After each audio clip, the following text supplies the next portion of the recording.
Coucou tout le monde! Bienvenue dans ce nouvel épisode. Aujourd'hui, on va aborder le sujet de comment réussir à poser ses limites. C'est un sujet qui revient énormément en coaching individuel, dans les séances individuelles. C'est quelque chose qui est très compliqué pour la majorité des gens de savoir poser ses limites, les assumer, les respecter, les faire respecter par les autres aussi. Tout ça parce qu'il y a beaucoup d'enjeux derrière le fait de poser ses limites et c'est ce qu'on va voir ensemble aujourd'hui. Du coup, c'est parti!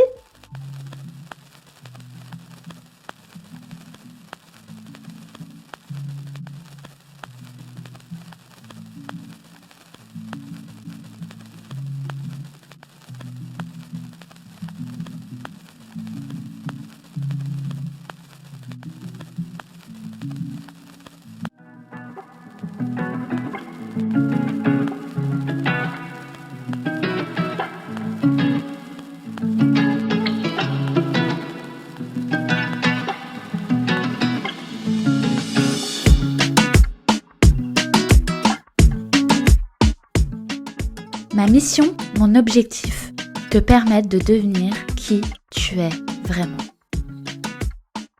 Alors pourquoi on a tous de plus en plus de mal à poser nos limites? De plus en plus, c'est pas le terme parce que je pense que c'est le cas depuis toujours en réalité, c'est juste qu'on s'est jamais trop posé la question. Aujourd'hui, on se pose la question de savoir est-ce que je peux dire non? Est-ce que je peux poser une limite? Avant, on faisait les choses parce qu'il fallait les faire. Aujourd'hui, on remet un peu plus en question certains conditionnements et certaines habitudes. Donc, pourquoi est-ce qu'on a du mal à poser de plus en plus ses limites? Parce qu'en fait, il y a beaucoup d'enjeux dans le fait de poser une limite auprès de quelqu'un. On s'en rappelle, l'humain, c'est un être sociable, il a besoin de relationnel, il a besoin de créer du lien. Il en a besoin parce que sinon, il a littéralement l'impression de mourir. Et bien là, c'est exactement la même chose. Quand on pose sa limite, l'enjeu, ça va être quoi? Je vais être rejeté parce que j'ai pas fait ce qu'on attendait de moi, ou on ne va plus m'aimer donc on va m'abandonner. C'est ça qui fait que les gens ont du mal à poser leurs limites parce qu'ils ont peur des conséquences au fait de poser la limite et de dire non. Du coup, comment faire? Alors, tout simplement, il faut comprendre que notre cerveau, il est conditionné de cette manière-là. Pour réussir à mettre en place des nouvelles habitudes, on peut pas passer de rien à tout du jour au lendemain. Il faut y aller étape par étape, petit à petit. Donc il faut montrer en douceur à votre cerveau que vous pouvez poser vos limites, qu'il se passe rien de mal, rien de grave, que vous n'êtes ni rejeté, ni abandonné, et que finalement, au contraire, ça vous fait même du bien et ça vous apporte du bien-être, de la reconnaissance que vous vous donnez à vous-même, du respect, de l'amour que vous vous prodiguez à vous-même en posant vos limites. Mais pour ça, il faut l'expérimenter. Et comment on l'expérimente? Une étape après l'autre, un pas après l'autre. Vous pouvez pas commencer du jour au lendemain à dire non à tout le monde. Vous allez pas le supporter, votre cerveau ne va pas le supporter. Donc il faut commencer à le faire petit à petit. Vous pouvez commencer à le faire avec des personnes autour de vous, des personnes avec lesquelles vous vous sentez safe, relativement en sécurité, des personnes auprès de qui vous savez que quoi qu'il arrive, elles seront toujours là. Comme ça, vous allez pouvoir commencer à rééduquer et réhabituer votre cerveau au fait que je pose une limite, il se passe rien de mal. J'en pose une deuxième, toujours rien de mal. J'en pose une troisième, on m'aime toujours. J'en pose une quatrième, on ne me rejette pas, j'ai toujours ma place. Et petit à petit, vous allez comme ça pouvoir rééduquer votre cerveau, le réhabituer à avoir une nouvelle habitude et à lui montrer que quand il met en place cette nouvelle habitude, il ne se passe rien de négatif. Pour être capable de faire ça, il faut se sentir capable de le faire auprès de gens, au départ, auprès de qui on se sent en sécurité. Ça peut être vos meilleurs amis, ça peut être votre compagnon, votre compagne, ça peut être vos parents, ça peut être vos frères et sœurs. Tout dépend de la sphère dans laquelle vous vous sentez le plus en sécurité. Une fois que vous avez réussi à le faire avec vos proches, tout doucement, vous allez pouvoir continuer à le faire avec les collègues de travail, avec d'autres amis un peu moins proches, avec tout le monde, petit à petit, parce que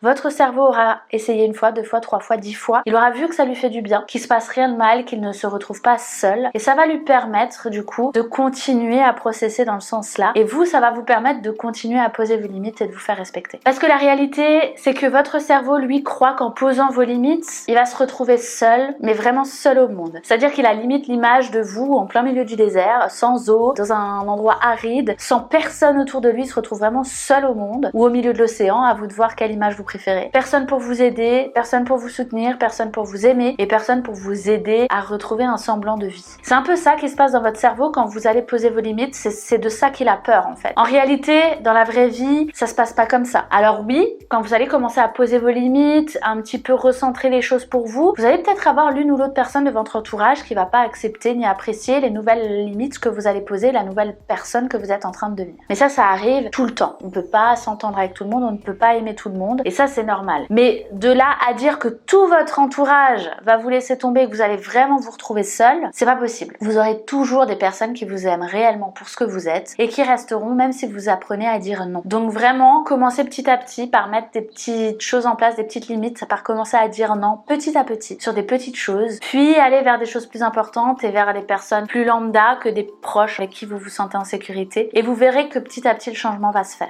Pour être capable de poser ses limites, il faut dans un premier temps connaître ses besoins, les respecter et les faire respecter et savoir dire non. Quand je parle de connaître ses besoins, je parle des besoins secondaires, les besoins profonds, à savoir le besoin de sécurité, de reconnaissance, d'amour. Tout ça, ce sont des besoins hyper profonds dont on a tous besoin. On peut pas s'en défaire et dire du jour au lendemain j'ai plus besoin de reconnaissance, c'est pas possible. L'humain il a besoin de ça parce que ça lui donne l'impression qu'il existe. Maintenant la différence elle se fait dans la capacité de jauger ce besoin-là, d'être en mesure de répondre à ce besoin par soi-même. Utilisez toujours la jauge de Pareto des 80-20. Faut que vous soyez capable à 80% vous-même de répondre à vos besoins et que 20% de vos besoins dépendent de l'extérieur. Mais si vous faites dépendre tous vos besoins de l'extérieur, à savoir j'ai besoin d'amour et de reconnaissance, alors vous allez tout le temps le chercher à l'extérieur, vous allez devenir dépendant de l'extérieur, des gens qui vous entourent, les gens qui cherchent la reconnaissance à outrance, vous allez devenir dépendant peut-être des réseaux sociaux. Voilà, tout ça va faire que vous allez devenir dépendant des choses extérieures. Donc il faut connaître ses besoins, les accepter, les assumer et trouver comment vous pouvez y répondre par vous-même à 80%. Et c'est ça qui va vous permettre ensuite de poser vos limites. Quand vous allez être capable de répondre à vos besoins par vous-même, vous allez plus aller les chercher à l'extérieur. Quand j'ai un besoin d'amour, par exemple, et que j'arrive de plus en plus à y répondre par moi-même sans attendre que ça vienne de l'extérieur, j'aurai plus peur de poser ma limite parce que je saurais que même si je pose ma limite et que la personne elle me donne un peu moins d'amour, moi je sais m'en donner de l'amour. Donc quoi qu'il arrive, j'en aurai. Vous comprenez un peu où je veux en venir? C'est ça qu'il faut apprendre à faire, c'est-à-dire apprenez à découvrir vos besoins, apprenez à les assouvir vous-même et de cette manière vous arriverez de plus en plus à poser vos limites. Pour conscientiser vos besoins, comment vous pouvez faire? Déjà en étant comme toujours honnête avec vous-même. C'est-à-dire quand vous allez dire oui à quelqu'un, peu importe le sujet, peu importe la personne, peu importe le domaine, demandez-vous toujours pourquoi j'ai dit oui à cette personne. La réponse ça va être quelque chose comme j'ai envie de lui rendre service. D'accord, mais pourquoi t'as envie de lui rendre service? Bah parce que je veux lui faire plaisir. D'accord, mais si tu devais ne pas lui rendre service, qu'est-ce que ça voudrait dire de toi? Si tu ne rendais pas service et que tu ne faisais pas plaisir à cette personne, bah ça veut dire que je suis pas quelqu'un de bien. Et si t'es pas quelqu'un de bien, c'est quoi la conséquence de ça? Qu'est-ce qui va se passer? Bah on va plus m'aimer. Vous voyez, en fait, le cheminement, faut vraiment le faire en profondeur. Faut vraiment aller chercher encore.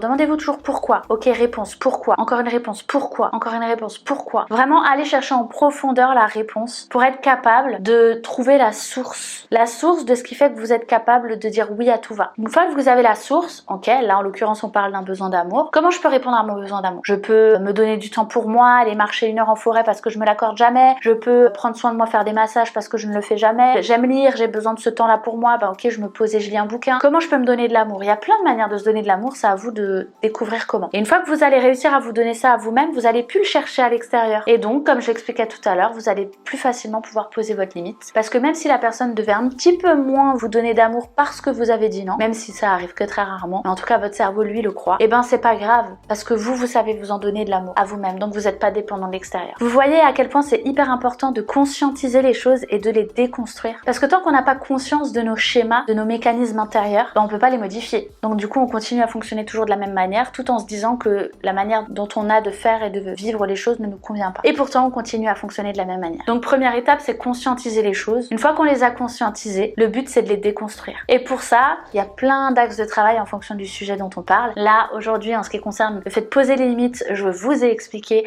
ce que vous pouvez faire. Donc maintenant c'est à vous de jouer. J'espère que le contenu de cet épisode vous aura plu. C'est un contenu un peu plus court que les précédents, mais c'est un sujet qui demande pas forcément d'être étayé plus que ça. En tout cas, j'ai été hyper heureuse de vous le partager. Comme toujours, vous pouvez venir en commentaire pour me partager un petit peu vos ressentis par rapport au sujet, par rapport à ce que je vous ai dit, par rapport au questionnement peut-être que vous avez fait, que vous vous êtes fait après avoir écouté tout ça. Je serais heureuse de vous écrire, de vous lire, de vous répondre. Je suis aussi toujours dispo sur les autres plateformes, sur les autres réseaux sociaux si jamais vous avez envie qu'on échange ensemble. Pensez à vous abonner, à mettre la petite cloche pour recevoir les petites notifs quand je sors un nouvel épisode. Vous pouvez aussi partager et liker la vidéo, ça permet d'augmenter la visibilité de la vidéo et donc de me permettre de partager au plus possible tout ce que j'ai à transmettre et de permettre à un maximum de monde du coup de devenir qui il est vraiment. En tout cas en attendant, je vous fais plein de bisous. Prenez bien soin de vous et on se retrouve très vite pour un nouvel épisode. Ciao ciao!